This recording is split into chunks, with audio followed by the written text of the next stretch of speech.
welcome to Too Fast, Too Forever. Welcome as a family, we chose this one. This is episode 339, Rumble in the Bronx from 1995. I'm Joey Lewandowski.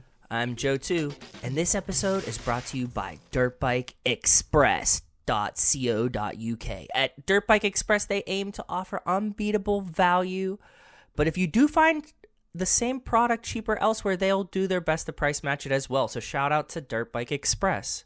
Well, shout out to Dirt Bike Express, and welcome to Too Fast, Too Forever. This is our final movie this lap, our final before... Feels kind of fitting, to be honest, for many reasons, which we'll talk about. Look, had you heard of this movie before? I know we're getting out of order a little bit here, but had you heard of this movie or no? No, I had not, and okay. I can't tell you also when the last time I watched a Jackie Chan movie was. So. Okay. Cool. So I watched this like a year and a half ago, which this lap had not yet started, but I knew that we were going to do it next. And I'm like, oh, this is pretty cool. And like every single scene that happens, like a new vehicle shows up, and I'm just like, it's okay. 5,000 vehicles. Like every possible vehicle that we've ever talked about is in this movie. Plus some that we never have. Plus some that we've never had before. So yes, you did very, very well. Excellent programming as usual, my brother. Well, thank you. So Rumble in the Bronx, if you have not seen it yet, it's not streaming for free anywhere. You can rent it for $3 or $4 just about anywhere, though. Yeah. A young man is Jackie Chan, which, I mean, he's not really a young man, but whatever, sure. Yes. I do like Vin that Diesel, part. 24-year-old actor. It's like, okay. Yeah, Sean Boswell, high school student. A young man visiting and helping his uncle in New York City finds himself forced to fight a street gang and the mob with his martial art skills. So it's directed by this guy, Stanley Tong, who's done other movies with Jackie Chan, including Jackie Chan's First Strike and Police Story 3. He's also the stunt coordinator on this. Oh, okay. Written by the guy who wrote the first two Police Stories, which are also Jackie Chan movies. Produced by Barbie Tung Wan Si, who did Let the Bullets Fly. Shot by a guy who did Drunken Master 2, which I believe is also a Jackie Chan. Also The God of Cookery, which we're going to do in here at some point because that movie is insane and rules. Budget of about $10 million, made $75. It was the most profitable film in both China and Hong Kong in 1995. Don't That's let John insane. Cena hear that because, he will get everybody in trouble then. Why? What? Because he's speaking Mandarin? He was like, remember, Hong Kong needs to be reincorporated or whatever. They're like, don't say that. Oh, no, I don't remember he did that. I know that he was learning Mandarin for a while, or is learning Mandarin, because he loves all of his fans. He got into hot water when he just like, I had hope that all of our people... Had thoughts like, about political things in a country that isn't his. Yeah, exactly. Rotten Tomatoes 80% by the critics, 65 by the audience. There is no consensus. That's but a Metacritic weird. Of 61. I know. We don't often see that like critics are like significantly higher than the audience. It's a lot of like critics are down on something. Yeah, for the movies that we're doing, no, rarely. Exactly. Like for artsy films, I can see people like that. Agreed. Yeah, but here, for like an action movie, weird. Yes. I will say though, there is one crazy credit. Oh, okay. Fun. That's exactly what you think it is. As is customary for Jackie Chan movies, the end credits show a blooper reel of outtakes and the movie's stunts gone wrong. Oh, how many? 8 up, 0 down. Okay. Is that why you suggested that I make sure to watch the end of the... No, because it's amazing to see those. Like, whenever Jackie Chan does one of those kind of movies, it's always just crazy to see. Yes. But also, what they show in there is all of the... injuries. So Jackie Chan broke his ankle while jumping onto the hovercraft. So when that happens in the movie, I saw him wince actually live, like in the movie, and I was like, oh, that's weird. It looks like he fell weird and winced. And then like I was like, whatever, like it, like, the movie just keeps going. So when I saw the outtake of like Jackie Chan being like, ow, and then like everybody coming over and then like the cast and shit, I was like, oh yeah, that makes a lot of sense now, bud. And I love seeing his like makeshift sock and Velcro jeans that like look like he's just wearing a sneaker and jeans and just like so they broke his ankle, he's in like boot. Yeah, they cut a piece of his sneaker, like the laces parts off of, and they just stitched it onto a sock so he could just like pull that over. But from like most angles, it kind of looks like a shoe. So it was weird, but actually, I like that too. So that same day that he broke the ankle, he still managed to go to the Vancouver. So this is another thing. So this is Rumble in the Bronx. It was shot in Vancouver. If you could tell it's clearly in the background, it's clearly not New York stuff. Mm-hmm. Yeah, it's not New York. They wanted to call it Rumble in Vancouver. They're like, no, it's going to sell more tickets if we call it Rumble in the Bronx. And they're like, right? Okay. And like this is gonna sell because the other part about this movie is like dubbed. Oh yeah. So this was not for even the guys who look like they're probably speaking English are still dubbed. Yeah, so they dubbed English over the English, which is always an interesting choice. Yep. With like a more bad guy kind of like gangstery, sinister voices. Yep. So I don't think this movie was for an American audience, is what I'm saying necessarily. Well, so this was for reference for history. This is Jackie Chan's Hollywood breakthrough performance. Like this is the first one that put him on the map here. So like they might have been trying to do it in the past, but like this is the first one that he actually broke through. So like from here on, they're going to make more for American audiences. But like agreed. So I'm saying the Vancouver thing that just brings me back to like is Vancouver the Bronx? Sure, to people that have never been outside of Hong Kong. That right. Possibly, right? It doesn't fucking matter. Typically, they shoot Toronto for New York and Vancouver for LA. Yes, I know that. It's rare that they do Vancouver for New York and then specifically for the Bronx. So, in terms of the dub, and I'm gonna get back to the credits thing in a second. In the dub, he was originally a cop in Hong Kong, and they just removed all of that. He's just like a guy coming from Hong Kong for a wedding. So like he had a backstory. Okay. And they just cut the back. Well, that's good. They needed to save time, cut it down to a crispy 128 minutes there. Yeah. But also, you don't need that. That's fine. So, yeah, who the fuck cares? It doesn't matter if he's a cop or not. It doesn't fucking matter. Go ahead. So when they first started filming this, the production team every day would put up fake graffiti on the walls and then take it down at night because, like, I guess Vancouver's like, you can't leave graffiti. Like, we need to, like, we have a respectable city here. Yes. And then Jackie Chan was like, no one gives a shit about that. People are going to be watching the action. I don't care if there's mountains in the background. I don't care if there's graffiti on the walls. Just like focus on the action. And so I think at a certain point they're just like, all right, whatever. And like it doesn't matter. It does not matter at all. No. Was that scene that they're painting over the thing, them covering up the graffiti from the day before because that's like a set. I have no because they tear it. Okay, whatever. Who knows? Okay. So back to the credits. So he breaks his ankle jumping on the hovercraft. Yes. That night he still goes to the Vancouver premiere of Drunken Master 2. So he's still like, I'm an athlete. I'm get back on there. I'm a hockey player. Get it back on the ice. The director, Stanley Tong, sprained his ankle and completed the movie on crutches. Francois Yip broke her leg while riding a motorbike across the top of parked cars. She returned to set directly after the hospital. And we saw that one. Stunt women also broke their legs during the filming of the motorcycle chase. But then there's also like all these things in the credits where like, there's like that scene which we'll talk about like in like the warehouse and like he just like gets his head pinned between the wall and a pinball machine. He just like he gets full bonked. Yeah. But like he just, it's just not a broken leg. It's not on the list, but like so many people got so hurt on this. It seems it. Yeah. Seeing the outtakes, there was quite a few, like it's not like, oh, somebody looks like they got injured, but then they like rescue them. It's like, no, these people got like fucked up. Like a bunch of them got like seriously like taken out for like a while. So yeah, and wild. Like what I love about Jackie Chan movies is that like when he jumps from the one rooftop to the fire escape on the opposite building, yes, they just set up 4 cameras, and so they film it all. And he does it in the first try, and when they jump and he makes the jump, they just show it like all 4 times in the movie because it's like, can you believe this guy fucking did this? Like, we're gonna show you, and they just show it. And like, I think it's in Police Story 1.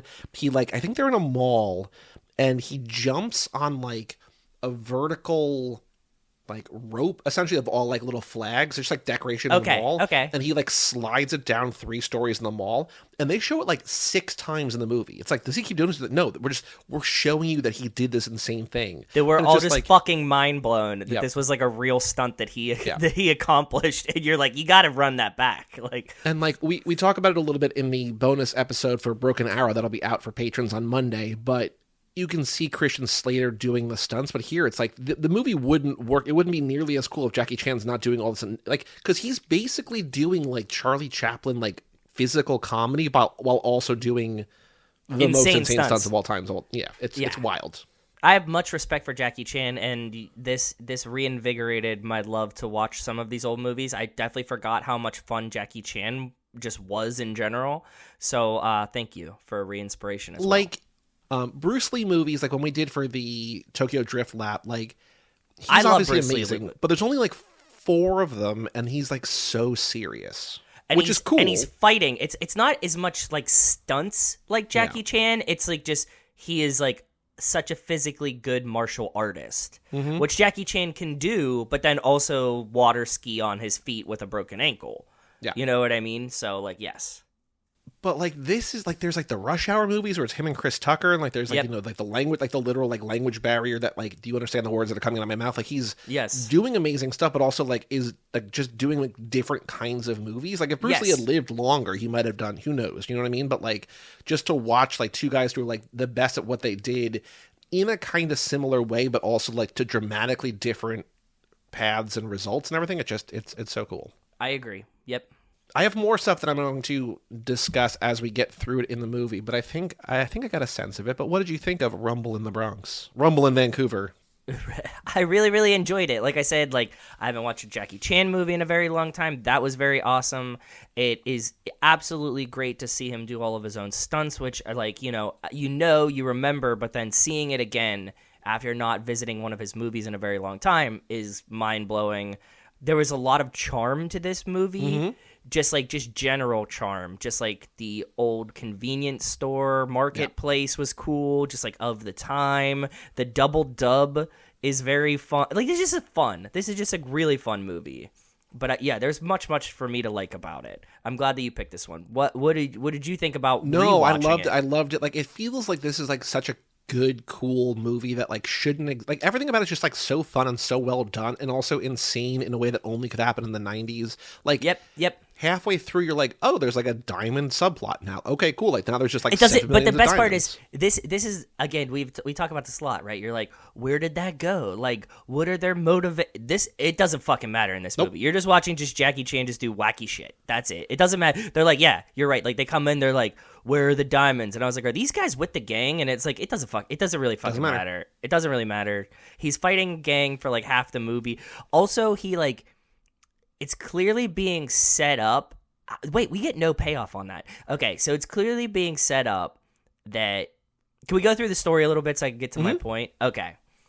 Jackie Chan flies over to meet his uncle, who has a like convenience store in the Bronx, Vancouver. And he's in a really terrible area, but everyone leaves him alone because everybody loves him. Because everybody loves him. And Jackie Chan showing up to be there to kind of house sit for him while he goes on his honeymoon. No, because he's coming over because his uncle's getting married.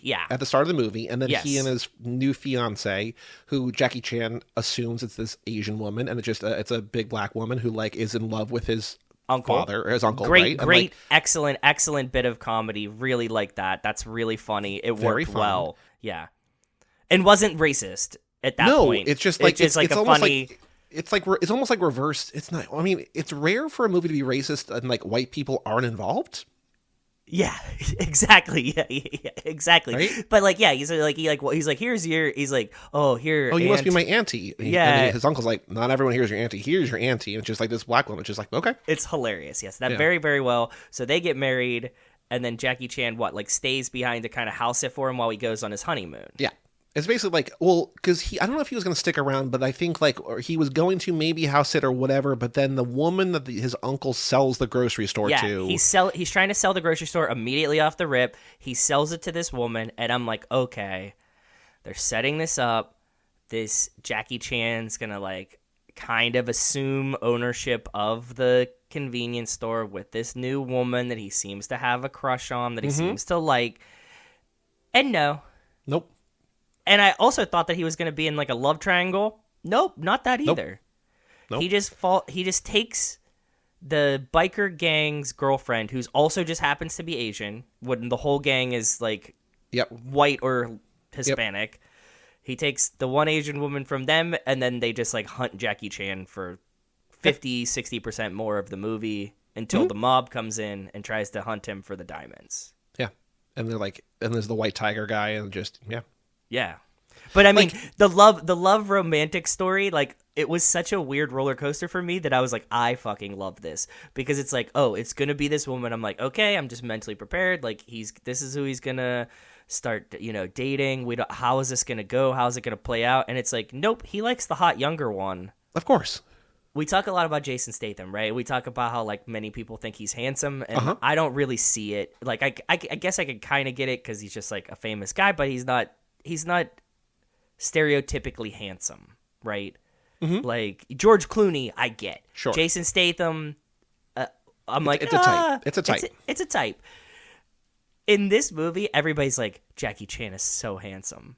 Well, I mean, it specifically starts out with the woman who's marrying his uncle. It's just like, oh, I wish your uncle had muscles like you. Like, you're so cute. But Yeah, like, she's it's clearly like, into it's a that- type, right? Yes. Yeah, and then there's like some other woman like, oh, he's cute too. That like, But also, like, he's cute in a way, or he's portrayed as cute in a way that is not intimidating. Like, it's not like it's Statham endearing. is just like, yes, he's gonna take your girl. Like, you better watch out because he's gonna take your girl. And Jackie Yeah. Chan just like, look at this good. Like, you want him like to be around. You know what I mean? Like, Exactly. he's just like he's a friend who's like also super cute, I guess, or whatever. But also, but I like, ultimately, ripped. Yeah. I ultimately like that all of these like action stars are like really handsome, and you're like, if Jackie Chan wasn't an action star, you'd be like, oh, that's just a guy. a guy, like just a guy who's like mid-30s, whatever. You wouldn't be like, oh my god, look at this, like I think like Simu is super attractive. He's not mid. He's 41 in this movie, so like he's like, I mean, like, you know what I mean? Like, he's just like, he's a dude.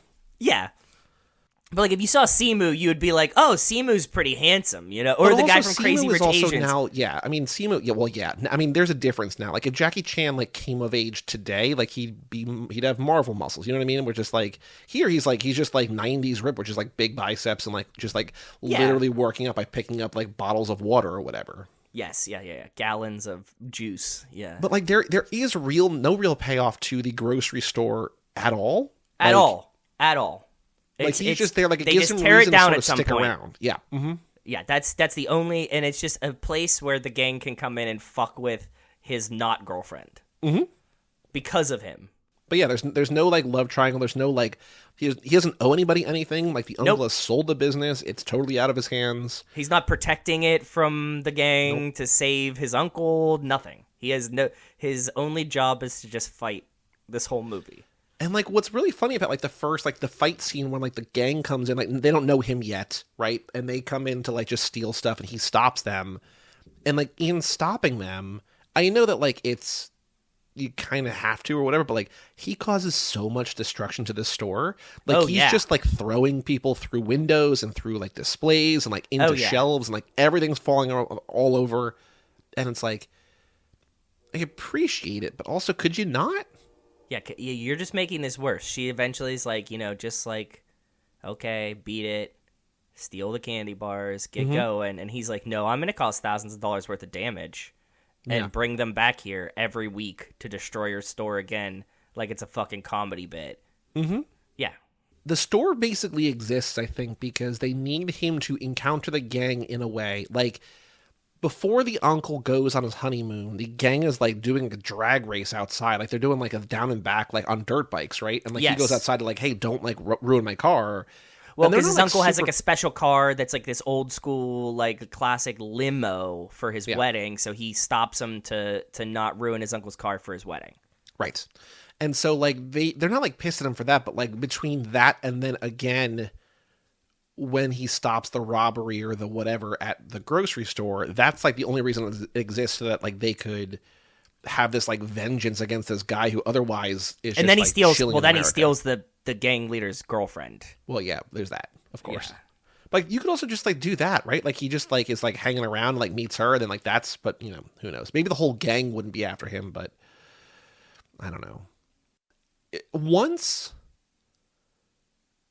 he stops the robbery, it's like full tilt. Like they trap him in a way that like they have three dudes like harassing a girl, and then they're like, "Ha, we're all on the same team. Actually, we're here to kick your ass." And then like corner him in the alleyway. Yes, and then just use baseball bats to hit bottles into him. Yeah, the don't break. This is the most threatening baseball game I've ever seen. They wrap the baseball bats in like towels or blankets, and it allows them to baseball the glass bottles, to not break on contact, but just break around Jackie Chan. And he gets his ass kicked by the shards of broken glass flying off the wall at him. He never gets directly hit with a bottle. Yep. They just smash enough glass around him that he eventually falls to his knees and face and is just blood everywhere. Yep. And they're going to kill him, but the guy gets talked out of killing him, and he eventually escapes into the gang leader's girlfriend's apartment, which is also his neighbor, and becomes like this, father figure to her little brother who is in a wheelchair. Who's in a wheelchair. Yep, yeah. Which we're going to talk about later, whether that's a vehicle or not. Yes, I definitely, yes. Thank you. But then he becomes a prop about the diamond plot, which we'll get to. It's so wacky, and this script is just like, it's just tilted. Like, it's just fully tilted in a great way. It's just like, what if there's diamonds in the little kid's wheelchair? Yeah. And you're like, yeah, that gives us an extra 20 minutes of fight scene. Because, like, it's not funny, but it's funny that, like, when the kid is in the public park, right, they're all just out for the day, like, the villain throws the kid from his wheelchair and like steals his cushion. Yes. And they're like, oh my God. And then they realize like kind of what's going on, but it's just funny to see like real villainy, just like, fuck this little kid. Yeah, it's a cartoon villainy. It's really, really good. I enjoy it as well. This movie is funny. I think that they would say that this is a comedy. I don't think Jackie Chan would have been like, oh, this was like my film. Like, no, it's just. No, I think he's making something to be enjoyed, like to entertainment. Exactly. Right? Entertainment is the greatest word. Yes. At one point, the gang is chasing him through a parking garage, and he's like scaling it from the outside, which is super cool. And there's like a truck full of bouncy balls that crashes. I like that. I have that in my notes too. Yeah. All the bouncy balls just go everywhere, which doesn't do anything, but it's wild to see. Like it feels like somebody's just like, what if we had a truck full of bouncy balls and they just like bounced everywhere? It's like, okay. Yeah, and Jackie Chan's in the truck as we, like, throw it. Yes. Yeah. So, in the script, this is the leap from the parking lot to a fire escape on the floor below across the street. So, as he always did, the director did it before anybody else. He's like, if you're going to do it in my movie, I'm going to make sure that we can do it first because, like, I want to make sure that, people can do it.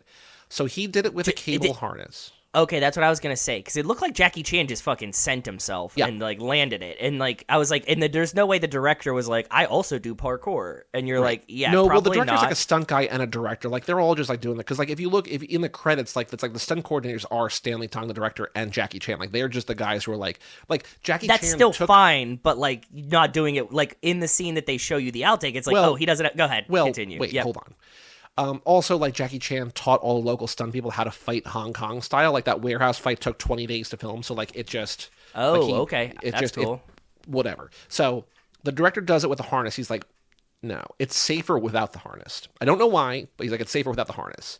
So he's like, Jackie, you try it without a harness. Well, I think he did it again, probably without the harness. And they're like, probably. You can't really see where to land, so they put a little piece of tape there or whatever. And so Jackie Chan did it on his first try. And that they just got it. They're like, cool. But what if you miss without a heart? I mean, like, I'm sure there's like a like the fire bag, department, like the bag pillow underneath. At the bottom or whatever. But like, it's insane to see him because you're like, no, he did it. That's still like you jump against a building. You know what I mean? So there is a possibility that you jump and just like scrape your face all the way down, and then flop onto the bag. But like Jackie Chan was Jackie Chan or is Jackie Chan because he did all the stunts, right? Exactly. Yep. We get a thing that I feel like we've seen. I've seen in a bunch of stuff, but we have not seen this lot since we've been tracking vehicles. Is when they're escaping from the club, like Jackie Chan goes to visit the girl, the attractive young girl who's like a stripper. He doesn't know. Yeah, he doesn't know where she is, and conveniently, because they live above the marketplace, there's also a strip club in the marketplace or next door to the marketplace in the same building. Which is where the gang hangs out. Which is where the gang hangs out, yes. So he goes and finds her, and like they just start chatting. And she obviously works there. Yep. Yeah. And so when they're getting away, because the gang leader's like, fuck this guy, he's taking my girl. A thing we've not seen this lap, I don't think, is that she does the line of bikes all in a row. She just pushes them all over, and they just get away. I'm like, yeah. I mean, it works, but we haven't seen it. Like, and especially since we've been watching things with motorcycles. Cars. Yeah. You're right. Yeah. But cartoony again. There you go. Cartoony again. Then we have the next big action scene is that warehouse scene where he's like using refrigerators and TVs and pinball machines. Yes. And all of this like big, heavy physical stuff to fight off a gang of like the refrigerators. People. Yeah. The refrigerators one, top tier. It's amazing. Pinball machines, top tier. I agree. Like, these are just very, very fun props to have a fight with. Like, he uses like each door, the freezer door, the bottom, like this is and there's 5 fridges lined up. There's small ones, big ones. He could take a small one and toss a small one. He can open a big one to hit him with the door. It's all excellent, well planned. I loved watching it. And it's all like, this is again the thing that like we've been talking about for years, where you're like, I can't follow the action. I'm like, in good action movies you can. Yes, where, like, yes. You're never not sure who's fighting who, what they're using, where they are, because it's all like done practically and also like so well choreographed, and like it's like a dance. Like, especially like when there's like the pool table and the bottles, and like them doing like the grabbing for the bottles and like grabbing for, like, to hit each other. It's so funny. And it's just so well made. And like, again, like, he's winning the fight, but he also like takes like a bunch of hits and a bunch of punches. Yes, he does. But I think you're absolutely right, Joey. All of these movies that are just like hand-to-hand combat to look as realistic as possible do nothing for me. Like, let Jackie Chan hit a guy with the door of a refrigerator. Yeah. Awesome. I'm in it. I've never seen that before. That looks fun. Yes, now I will not forget that. It's so good. It's so cool. It's so good. And I love that at the end, when he like essentially wins enough to get away, he just says, I hope next time when we meet, we won't be fighting each other. Instead, we'll be drinking tea together. Just like, this dude just wants to chill. Just like, stop fighting, drink tea, we're good. Yeah, exactly. Who doesn't want that? So meanwhile, while all this is happening, there's also the diamond plot unfurling, and the gangsters come to shake down Danny for the diamonds, because they think that Danny has the diamonds. Like, he does. First of all, Danny has a Game Gear that has no game in it, and it drove me nuts. I made a note of that. When we first get off the thing, Jackie Chan's like, here, bud, and gives his neighbor kid his Game Gear, and he's like, sick.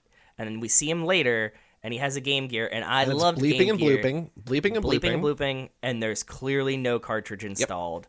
Yep. And I was like, God damn it. Like, you guys could have put anything in there. It didn't matter. Like, even just like a plain black cartridge, because if you know like where it, yeah, exactly. It would be very apparent if you saw like an old school Game Boy and there's no cartridge in it. You'd be like, oh yeah, I know that there's no cartridge in this. Yep. And it's like something that you'd be like, nobody's gonna notice that. But well, like that's now, the thing, like, until the 40-year-old version, I think, like, basically no one gave a shit about like video game realism in any movie. Like, them just like, I think I don't remember if they were playing like Street Fighter or what they were playing, but they were just like, you know, it's like, you know how I know you're gay, like that whole like thing that got very tired very quickly. But like, they're actually playing a game while they're just like, there's like, stoners are going to watch this. They're going to know that this doesn't look real. We need to make it look real. But every time you're like, people are just like wildly like flailing their fingers. It's like, that's not how you play video games, guys. Like, what do you, and like you watch the screen, it's just like a car driving around. It's just like, guys, come on. Yeah. There's got to be like a 15-year-old somewhere nearby. Like, they know to make it look realistic. Yeah, somebody doesn't have a kid here. Like, not one of you has a child. But the two guys come in to shake down Danny for the diamonds, and eventually gets to a point where Jackie Chan is like beating the shit out of both of them, and Danny keeps throwing bigger and bigger things at him to hit the guy with, because the guy's not going down. And at one point, he throws a big-ass Toretto-style wrench to hit the guy with. 100%. I have that in my notes. That was a genius fast neck. Not the only fast action in this movie, but a very nice fast action. The gangsters then pulled down the entire grocery store. Yes, which was with in Grand Theft Auto, also was in a movie. Yeah. So they hook up a bunch of chains to a bunch of different poles inside the convenience store, and there's one tow truck, and he just drives away and just rips the entire front of the thing off. Very like Western saloon style type situation going on there. And it obliterates this thing. Obliterates it, and then there's just one hose that sprays on Jackie Chan the whole time that we see the side of the thing open. While the new owner is like sitting down on the toilet peeing, and then stands up. He's like, I can see you. She's like, of course you can see me. I'm standing. They've tore down the building. He's like, basically, pull up your pants, right? Yeah. Very funny. Then the cops show up, and they're like, we need you to go undercover. And he's like, yeah, sure. yeah.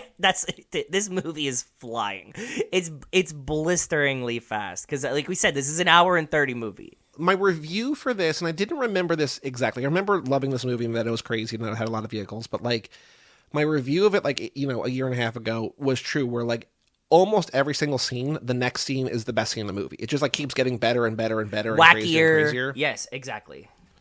Not that like it starts bad, but it just like keeps getting wild. And so there's a police surveillance van, and they like bug him, and he mentions White Tiger, and they're like, he's not supposed to know about White Tiger. How's he know about White Tiger? So they're just like, all right. And we don't know about White Tiger. Nope.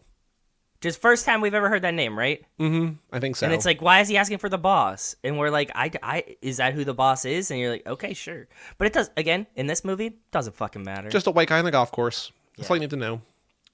They bring him to like this like marina to torture him, to find out what he knows, because they're like, you got to be bugged. They find the bug and whatever. And we get to the scene that is the reason I picked it for this lap, because it's a vehicle that we haven't had yet so far, and like is rarely in any movie. Minus like the thong song, it's very. There's a prominent hovercraft in the thong song music video. I don't know if you remember that or not, Joey. Not. It's very prominent, and I think Ludacris has one in a music video as well. I mean, that tracks. It was cool. It was cool for like 3 days in like late 90s rap videos. Yeah. Okay. So giant hovercraft. Giant hovercraft. Is like jet skiing behind it without skis. They're getting chased all over. It eventually pulls on the shore. And just is like rolling through town, going to the beach. Yeah. And they're about to run over a baby. Yes, and Jackie Chan obviously saves the baby, and this was top tier as well. I really wanted to know what happens when somebody gets run over with the hovercraft. Well, I think so. He takes this baby, throws the baby to its mom, and tosses then, like, full yeets falls the baby down, and gets run over by the hovercraft. And I think because he was on sand, he just gets pushed into the sand a little bit.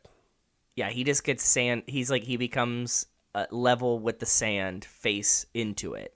And I don't know, like, this is hard to tell, but like, I think he probably got really run over by the hovercraft. I don't know. I don't think so. I don't know what's underneath it. That's what. So I see the hovercraft and I'm thinking like, what's underneath it? Like, there's the fan on the back. Mm-hmm. The sides are inflated. What is directly under the hovercraft? Because you could tell me like nothing, or you could tell me like 6 giant fans. So I thought the threat was like, you can get diced. Yeah. Well, he just gets pushed into the sand. Like, I think that if he was on like blacktop or like dirt or something, he would maybe get killed. But just because he's in sand, he gets pushed down. Who knows? Anyway, the hovercraft is a Canadian Coast Guard hovercraft that they just use like regularly. They let them use for here. Yeah, like they have in the Bronx all the time. For sure. It's just like running amok through the streets of the Bronx, Vancouver. Chaos. This is very Fast and the Furious. They're just crushing everything. Also very Fast and Furious is there's a gold Lambo, which is very Tyrese, very gold Roman. Lambo, very Roman, flashy and seen. Driven by a white asshole who says nothing to his hot girlfriend, who that gets completely fucked up by the hovercraft that just rolls over the top and scrapes the entire top of the car. Yes, completely shreds the top, the paint ripped off, everything. They're fine. Yeah. Car's fucked. The funniest part about this chase to me, though, is that the hovercraft is just like running over cars, driving through the city. They get to an alley where there's like a rock concert, and they're like, we can't run over the rock band. And they stop in reverse. There's all of a sudden, there's mascots, mm-hmm. people in mascot costumes mm-hmm. attending Rock in the Streets. Mm-hmm. And there's a full stage and a rock band. And I don't know if they're like, we have to turn around. The rock band is singing. They're like, now there's a hovercraft in front of us. Yes. Yeah, I did hear. And they're like improvising a song about what's going on. And you're right. They're driving this fucker into buildings and cars, and they see the stage, and they're like, this is a bridge too far. We can't stop the concert. We can't stop the concert. Turn it around. Let's head back. So Jackie Chan sees the gold Lambo, sees a weapons store with a big ass serrated gold sword in the window. I mean, as is common in Bronx, mm-hmm. as common in the Bronx. He goes in, steals the sword, steals the Lambo, drives it under a semi-truck, knocks the scissor doors off. Yes. And then punctures the hovercraft fan and crashes it. Yeah, because it's like a very boxy Countach, so just like it's sharp. So he's like drags it along the side of the hovercraft that's inflated, mm-hmm. pops it, they go sideways, blah, blah, blah. But somehow, like, even though they crash, he is then able to steal the hovercraft and chase down White Tiger on the golf course and run him over. Yes, with no explanation on how that is now reinflated, although there are patches of duct tape on the side now. As you have in the Bronx. Yes, you have. Yes, exactly. And basically, like, the end of Death Proof, like, the end of a lot of movies are like, how do we end? Just, like, everyone cheers. Yeah. Freeze frame. It's like everybody, like, raises their hands to celebrate, and that's it. That's the end of the movie, yep. Amazing. Right into the bloopers, yeah. I was bouncing around a little bit because the movie bounces around a little bit, but I was also bouncing around because there are so many vehicles that I kind of didn't want to, like, spoil. Oh, yeah. Yeah. But are there, other than the list of vehicles, which I have maybe about a dozen or more, do you have other notes and other things, other scenes we have to not talk about in this movie? I love that when, at the beginning of the movie, Yeah. when the uncle is like, I'm going to sell you my convenience store. Mm-hmm. And the lady's like, yes, I will buy it. He goes, we're in business now. You're invited to my wedding tomorrow. She's like, okay. Yeah. Tomorrow. Yeah. That's like top tier. Mm-hmm. Like wedding planning, just fuck it. We got an extra chair. Don't worry. Uncle Steve can't make it. You can have his spot. Don't worry. Also wild to me that they're like, he's like, salty for $400,000, which seems like too low of a number. And she's like, that's way more than I was thinking. Like, what about 370? He's like, what about 380? She's like, done. It's just like, this is the weirdest negotiation. Like, I don't know what the numbers were originally, but like whatever they dubbed it with, it's just like, this is not how business is done. No, definitely not. And they disagree. Like, and she just owns the store the next minute. Uh-huh. Like, you don't have the meeting where you basically hand the keys over without having a negotiated price before. Yeah, this very much, as now, both of us have purchased a house. Mm-hmm. There's a lot of pre-work and paperwork you need to do, and then the very, very last thing you do is like sign the contracts that are already filled out. Signing a million things in front of you, and you signing a million things in front of them, and then you get the keys. Yep. But the price and payments and deposits and checks and is all been done. Yep. No, but this is just like, oh, you want to buy my store? Here it is. Here's a number. All right, here's the keys. Also, the like wooden training dummy felt like it was going to be such an important part of this movie, and it is not. Well, I loved seeing that they're using it as like a clothing rack. Like they just have it's a coat hanger. Yeah. I think that's just there just to be like, oh no, this guy knows his shit. Yeah. It's your little like taste to be like, Jackie Chan's gonna like fuck some dudes up in this movie. Just wait. But at the same time, it's like, why? At one point, when they're leaving for their honeymoon, they come back to the apartment. I don't know where they went. Maybe they had like a hotel that night or something. But they come back to give the paperwork for him to give the new owner, which that wasn't handled the day before. Who knows? Whatever. Well, they were doing negotiations that day, Joey. Yeah.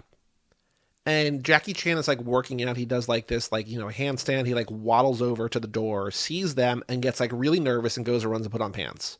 Yes. And they're like, oh, he's probably just here with a girl already. They're like, just wait like 30 seconds. Like, he's just in the other room putting on pants. They're like, gotta go. It feels like Rad or The Room, where it's like, you don't really, more like The Room, where it's like, you don't understand how like people interact with one another, but also like a $10 million with like some of the best and most well choreographed stunts that you've ever seen. It's just like, the actual story itself makes no sense. Yes, exactly. The plot is just a vehicle for Jackie Chan, literally. It's absolutely wild. Other scenes we did not talk about? The car driving off the parking garage is very zombie car parking garage thing. I was like, that's kind of cool. Was there another one when we mentioned the Toretto Wrench? Was there another major Gold fast Lambo? action? Gold Lambo, okay. For sure. Yeah, we already talked about it. But I think that's all of my like plot movie note things. I could go through vehicles with you if you want, because we have an extensive list. Yes, go for it. Start it. Airplane. Jackie Chan comes over on a commercial airline. Yep. How the movie opens. Yes. Then, limo. Sure. There's a lot of limos in this movie. We actually usually don't get this many limos. Quite a few limos. Classic limos, modern limos, lots of limos. Yep. Motorcycles and dirt bikes for the gang. Yes, and also kind of like go-kart sort of thing. Oh, yeah, dune buggy. I have dune buggy, yeah. Mm-hmm. Mm-hmm. Yeah. So something along those lines. That was the other thing. Sorry. When they go and the little kid has the Game Gear with no game in it, he has a giant Dan Marino poster behind him, which I find especially funny because last night when we were cooking, I put on Ace Ventura: Pet Detective because it was just on TV. And then like when we sat down after we ate, I was like, okay, Rachel, what do you want to put on now? And she was like, I kind of want to watch the end of Ace Ventura: Pet Detective. And I was like, okay, fine. So it was Laces Out Dan. I'm watching Dan last night. He's in a giant poster in this movie. Dan's just killing it. Good for Dan. Possibly controversial, especially considering what happened in the Discord today. Rollerblades. Ooh. Wes actually wrote us in the Discord today that Mrs. Wes had her 40th birthday party at a roller rink, and he said he forgot to poll everyone if roller skates were a vehicle. I mean, I think they are. Eileen, yes. It's skateboard. Is not. Like, people are like, yeah, I don't know. If I wanted to, I could accomplish going from my house to work with rollerblades that would not be walking. I think then you must consider that a vehicle, right? If a vehicle is a way to get to a place that isn't walking, is that a new definition? I mean, loosely, that's kind of my definition, I think. Now that we're at the end of the lap. I think that's kind of what, like, my gut tells me. Like, we have a handful more patron movies that we've not recorded yet that we're going to still release. So we're going to have this conversation more. But this is the last main feed. That's what I'm saying. Vehicle lap. It's a way to get to a place without using your feet. No, you can use your feet without walking. Other not than walking. Okay. Other than walking. I was trying to be more vague and I somehow made it more specific, but yes. You did, yes. Because then you could be like, handstands are a vehicle. I don't think handstands. Like, if you just did, like, cartwheels the whole way. Like, what he does in this, and when he does, like, a handstand, he walks to the front door. That's not a vehicle. No. Cartwheels are not a vehicle. No. I think that's just alternative walking. You need a thing that works with your body. Preferably mechanical. Preferably mechanical. But also... Not, I didn't say, like, gas-powered or driven, but just mechanical. Yeah. Yeah. Wheelchair. Bikes. There's also bikes, but yes, wheelchair. Wheelchair is definitely a vehicle. Truck full of bouncy balls, not a non-car really, but worth noting. I agree. Yeah. Ice cream truck, again, worth noting, not a non-car, but ice cream truck. The when he gets to the gang's hideout, the warehouse. Well, there's before that, but yeah. Oh, what's else is before that? Well, I just want to make it perfectly clear that this is a movie wherein there's a two-person, like a tandem bicycle that has a rope tied to it that is towing the wheelchair. It. Mm-hmm. Yeah, that's a new thing. That is definitely a new thing. I think that's considered still a tandem bicycle and a wheelchair, two separate vehicles attached. Mm-hmm. But yes, we had to address that. First time in the lap. We don't often see tandem bicycles. Nope. You know what? I was sold a dream as a child. And that dream was the world was full of quicksand and tandem bicycles. And you know what? I rarely see either. You know what we also didn't get this lap is the old-timey bicycle with one big wheel and one little wheel. Yeah, the giant front wheel. Yeah, like the Brooklyn hipster bicycle. Yeah. We also didn't get a recliner, like the recline bike where you lay down and pedal. Oh, those are fun. Like the one old white dude in your neighborhood has one of those with a flag on the back. Yep. Yeah, exactly. I know what you're talking about. So warehouse. I do have a question mark here. Okay. When we come to the beginning of that, there's a guy sitting in the front, inside the cab of a truck, that makes this seem like the entire warehouse is a party RV, just based on its structure. So it is this is now an RV that looks like it's been planted there for a very long time.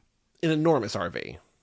Well, I think it's just like they use it as like the porch and like maybe like, you know, some kind of like entrance. It's a cool idea. It's a very fucking cool idea. Is that still a vehicle? And operational, that's what I'm saying. Because my question mark in this scene is what? Shopping cart.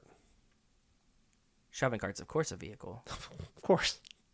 Yeah, you big dummy. If you sit inside it. Well, they're using shopping cart to like push people around. if somebody's inside the shopping cart and the shopping cart moves that person, vehicle. Yeah, I don't like. I love the outside of thinking. Honestly, the outside of thinking of the outside the box thinking of is the warehouse a vehicle, but I don't. I think this goes back to my Passenger 57 is a set they built to look like an airplane a vehicle, and you said no. No, because it's not a mode of conveyance. Is a room that they just backed the front of a truck up to a vehicle? No. My question was more my question was more cab. philosophical. It was is the truck still a vehicle? Well, I think in the Passenger 57 thing, you said if there was a plane that was decommissioned to turn into a set, yes, it's still a vehicle. Okay. Yeah, that's true. I did say that. I think the cab is still a vehicle. Okay. I mean, it's close to a car, but it's still a vehicle.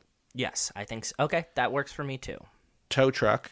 Tow truck I have, yes. Police surveillance van. Sure. Yeah, I didn't have that one. Close to car, but I get you. And then we have boats. Sailboats, speedboats, rowboats, kayaks, canoes. Yeah, everything. Every fucking boat. Police boats, police helicopters. Police helicopters. There's just like an MTA bus, just like a regular bus. I have the gold Lamborghini split off, but that's mostly for notes. And then I have two more, Joey. How many do you have? I have no more, but we're well over 10. What other ones do you have? What did I forget? What did I miss? Golf carts on the golf course, bud. Ooh, good one. They pull up in the golf carts. Yep. They like say, "Where is he on hole 11 or whatever?" He's like, "Yeah, over there, Mr. White, White Dragon, White Tiger." Sorry. Okay, and lastly, my deepest cut in the outtakes blooper credits reel. Ooh. Jackie Chan has a rascal scooter after he breaks his ankle. He's cruising around on his rascal scooter, which is definitely a vehicle. Ambulances in there too, which we have to note. Yeah, but the rascal scooter is you were 100. As I'm watching this movie, I was like, man, you know what? We haven't gotten any boats yet, and they're like, he's at the boatyard, and I was like, fucking A. And then they gave us every iteration of boat that you could find. Every single one. It was awesome. Do you know how much a Rascal scooter costs on Amazon? It's not a Rascal brand. I'm going to guess. No, I don't know. But off the top of my head, the best seller, the one that Amazon's like, this is the one most people buy. I'm gonna make a guess, and I hope that I'm dead on because I think this would be funny. $15.99. Half that, $7.99. I don't trust that one. I think Rascals were like $2,000.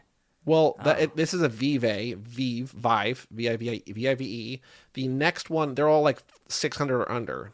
That's not bad. That's less than I expected. Rascal scooter, $2,000, $3,000 at Olam's, whatever that is $1,400. Oh, $1,200 at Olam's. There's another one. Rascal not last year's model is $1,200. This year's model is $1,400. I have so many questions. Like, can you lease one? Can you upgrade it?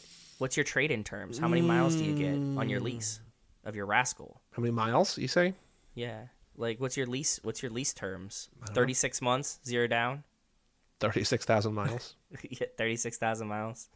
Oil changes and tires are on you, though. I guess. Yeah. But it's like 15 vehicles in this movie. That's a ton. Yes, you're right. Excellent choice. I loved all the vehicles. Rollerblades are vehicles. For sure.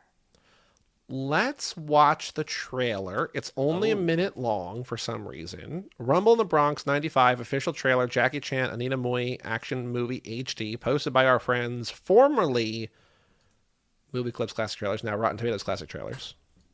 Oh yeah, I forgot that we did that. The top comment is Devillionaire. Decades later, this trailer is still so sick and exciting. Not the movie, but the trailer is still so sick and exciting. Okay, I'm ready whenever you are, my brother. Whoa. Hold on. What? I'm excited for this comment. What is it? I came here for that instrumental. The same instrumental in Mortal Kombat in the 90s. What an epic trailer. So get ready for some Mortal Kombat sounds, I guess. Are you ready? I am very ready, my brother. 3, 2, 1, play. To millions of fans around the world. Him using skis as a weapon. He's a living legend. If you've never seen him before, it's him. Give me that gun. You've never seen action. That jump off the back of the boat with your ankle tied to the rope thing, very excellent too. Very cool. We come right in with the hovercraft and the helicopter and the everything. Okay. his own stunts. He does. Like, Yeah. that's the selling point. It's just like, look, come Yep. see this guy do some insane shit. Yep.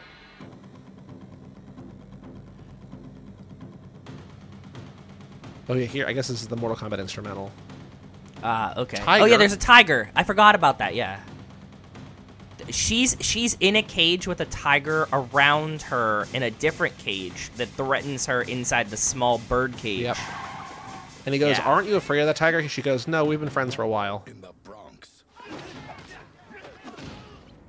It rules. It's so good. It's awesome. Yes, I agree. It's literally just come watch Jackie Chan do insane shit. What that you haven't happened to seen New elsewhere. Line Cinemas? I feel like every movie I watched as a child in the 90s was made by New Line Cinemas, and I haven't seen a movie that's New Line Cinemas in forever. It was owned by Warner Brothers Discovery, and it just became part of Warner Brothers in 2008.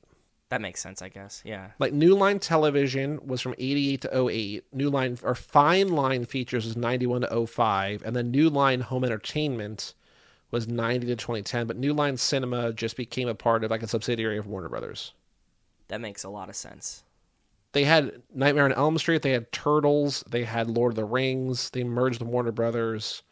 But, like, Evil Dead, The Mask, Dumb and Dumber, Mortal Kombat, Austin Powers, Blade, Yep, Rush yep. Hour, Yep. Just Harold fire. and Kumar. But Down even the like line. recently, the Conjuring movies are all that. The new Rocky movies, Shazam, like they're still New Line, so it still exists. It's just not as Oh, like, okay. It's just not branded as New Line. It's branded as Warner Brothers. right. Interesting. There Okay, might be like that's a very- title card though that says New Line or whatever, but like it's like a Warner. But yeah, Yeah, but when we saw the opening to the trailer, Yes, correct. the thing, I was like, oh, I haven't seen New yeah, they Line in a while. merged and I think they just sort of like it's just a subsidiary now. Like it's just like because there's like 4 companies, but like they all have like like this is our art line, this is our indie line, Yeah, this is yeah, our yeah, like exactly. After Dark line or whatever. You know what I mean? So. Exactly. Yeah.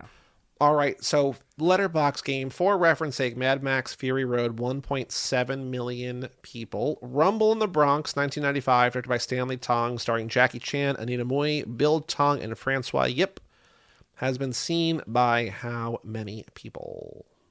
It's not streaming anywhere, but it is a Jackie Chan movie. I'm gonna say 38,000. Too low. It's not much. 54,000. Very close. 55,863. 55,863.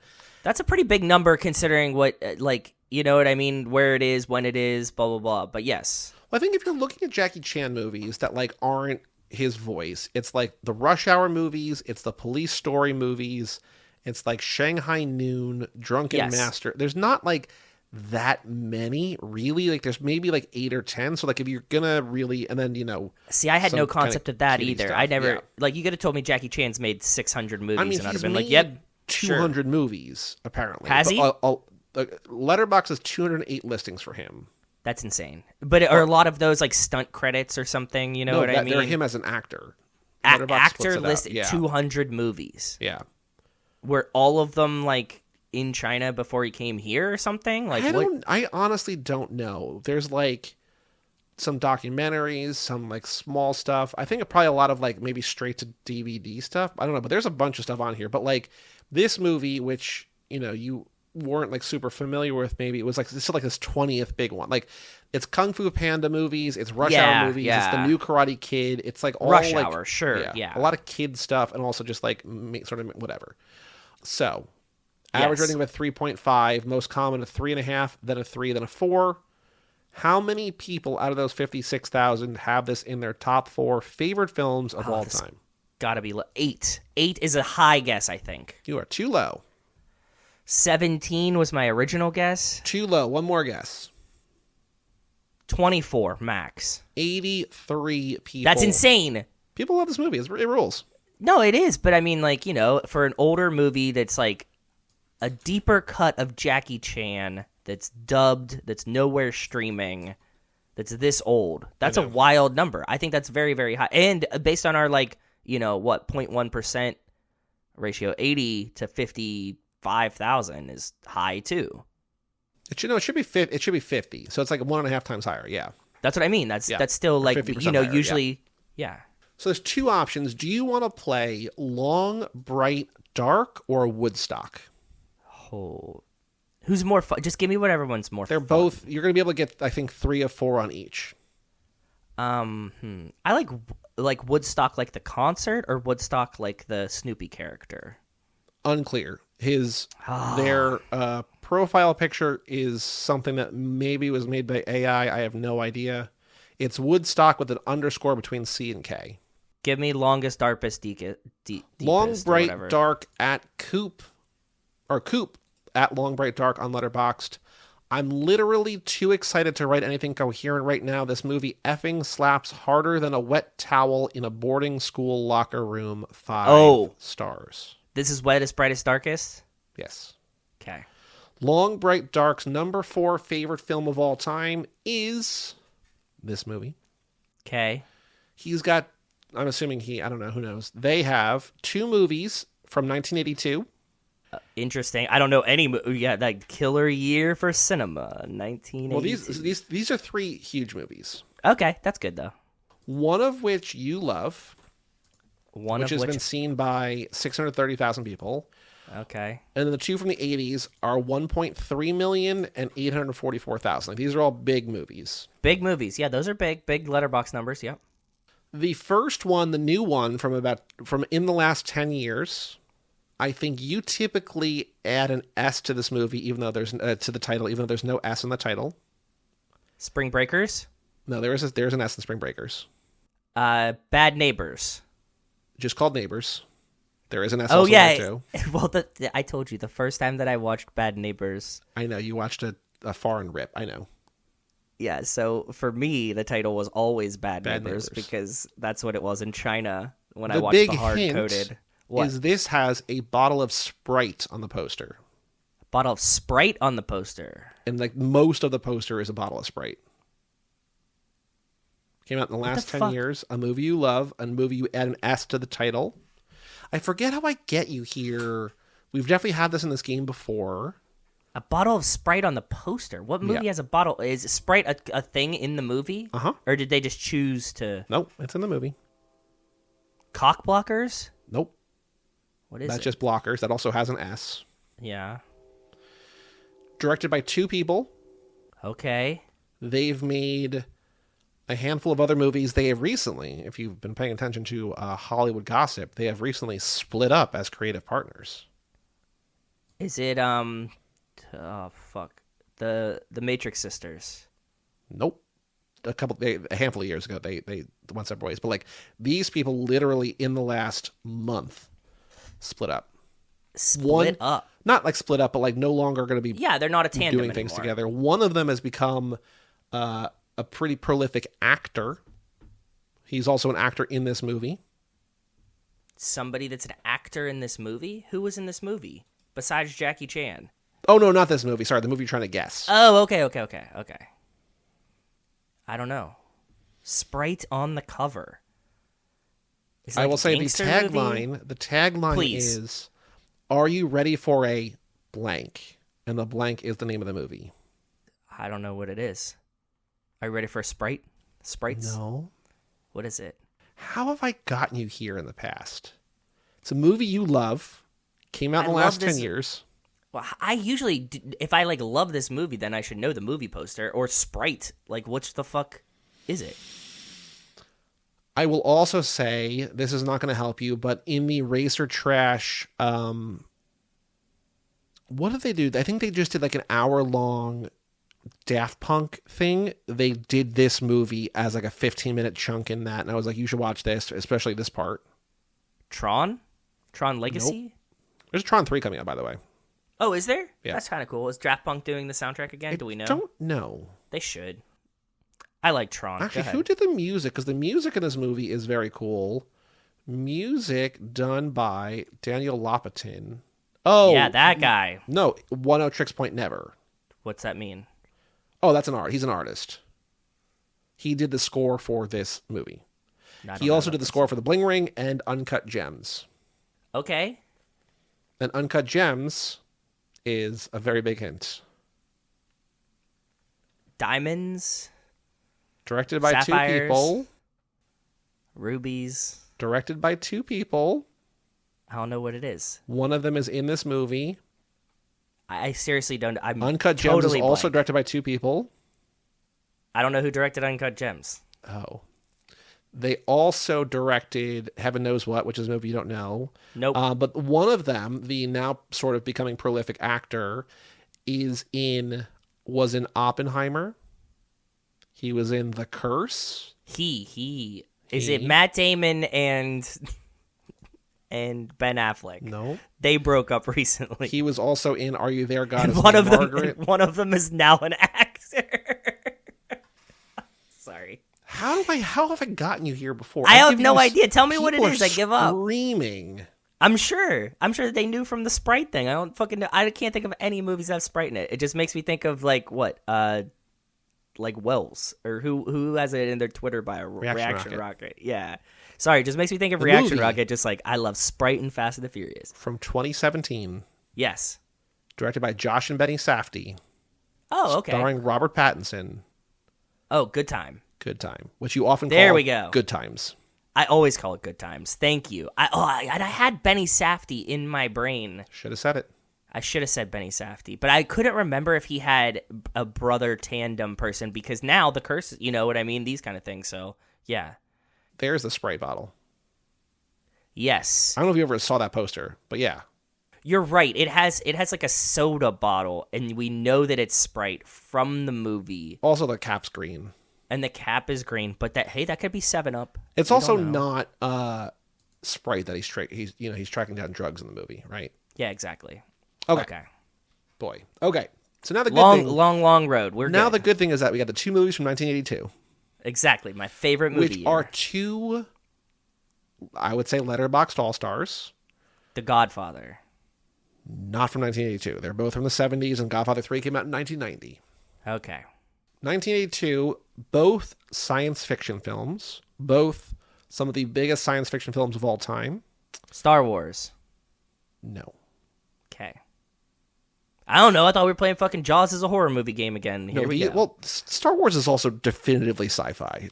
I know. That's what I'm saying. So I will here we say go. one of these, neither are a franchise. Okay. One of them is a standalone movie starring someone in the Fastiverse. Okay. The other one has a sequel that we have covered for another podcast. Blade Runner. Uh-huh. There we go. Congratulations. Got you Not there. 2049. Thank you. Now, same year, also science fiction, also horror, starring an actor in the Fastiverse. And if you think about who was alive, who was acting in 1982, there's not that many options. Kurt Russell. Yep. I don't know the movie. 1982, directed by the guy who directed like 6 of his biggest movies. Set in Antarctica? Yep. Oh, The Thing? The Thing. There we go. Okay. I think with your direct help, I kind of did much better on the back half than I did on the I really first thought half. like I was going to make you struggle for those more because I thought Good Time, you'd be like, Good Time, done, in and out, bingo bango. And then yeah, Sprite bottle on the poster, fucking nailed it. Benny Safdie, love this movie, love call the it thing. Good Times. Good Times. Two brothers. One no tricks point never. But nope. Yeah. Nothing. I need to rewatch Good Times. That's a good movie. Good Time. Times. Rachel does this to me. It's funny that you do that. Like, I am notoriously bad at that. But also that's not a good clue for you because you're not. It's a very good clue for me. Did you hear the 75 other movies I listed that I add an S to? But they all have an S. Well, I don't fucking know. That's why I was trying to guess. But that's also the thing. It's not a good clue because you don't know that you're saying a movie name wrong. You just think that's what it's called. Very, very. If I said to Rachel, "What's a movie?" The joke puts an S on, she would have been like, Good Time. just down the line. This is a common thing that comes from Pittsburghers a lot. Actually, we like adding S's. Aldi's is a place. Aldi, yeah. Yeah, we go to Aldi's. That's just what it is. I add S's to everything. It drives Rachel up a wall. She really hates it. I think it's one of her biggest pet peeves of mine. There's some words that I just don't say in front of her, or things that I'll just start describing, so I don't have to get into this argument of her telling me that there is or isn't an S. Because whatever one I think and I adjust, I'm wrong again, so it doesn't matter. Well, Barnes and Nobles is just Barnes and Noble. Yeah. I do Barnes and Noble. I know that one. There was another one. There's a department store. It's Bloomingdale's is plural, Macy's is plural, but there's another one that like people think is plural. Is it JCPenney? They think it's JCPenney's. Yes, I would say JCPenney's. Yeah, but it's just JCPenney. Yep. Anyway, that was fun. Good choice, bud. I like that movie a lot. Thank you. Rumble in the Bronx. Next week, our episode is A Life in the Fast Lane, Too Fast, Too Furious, minute 98. Oh, I'm excited.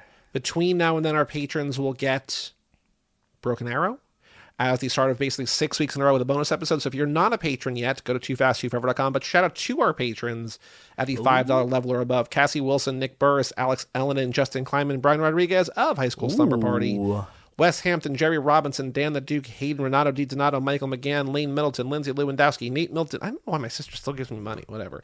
Nate Milton of the Kings of Sport, Jason Rainey, Tom Price, Mike Gallagher, Josh Buckley of Whole Lotta Wolves. Yep. Michael Moser, Christian Larson, Tara Newone, Aaron Willows, and Natalie Absolute, Randy Carter, Josh Goularm, and Jessica Collins, a.k.a. Montez.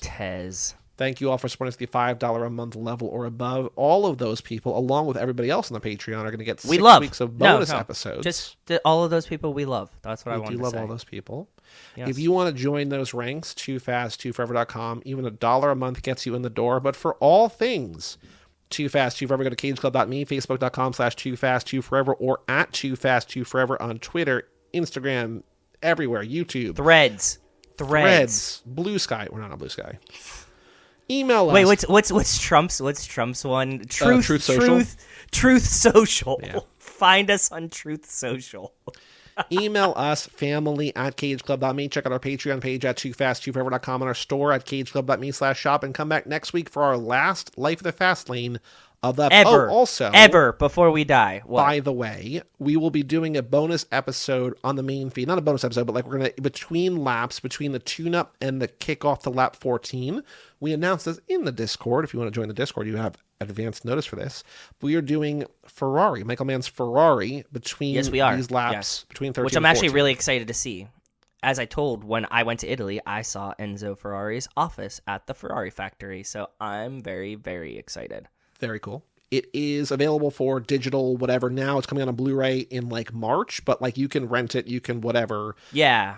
Between now and then, giving you some time to, if you want to watch it, but it's going to be a main Tuesday episode, main feed Tuesday episode between the tune-up and the Fast and Furious lap 14. So go do that thing, and also join the Discord. Email us and we can give you the Discord link. Yeah, do it. We talk all kinds of nonsense in there. It's fun. I'm Joey Lewandowski. I'm Joe too. We will tell you all about it when we see you again.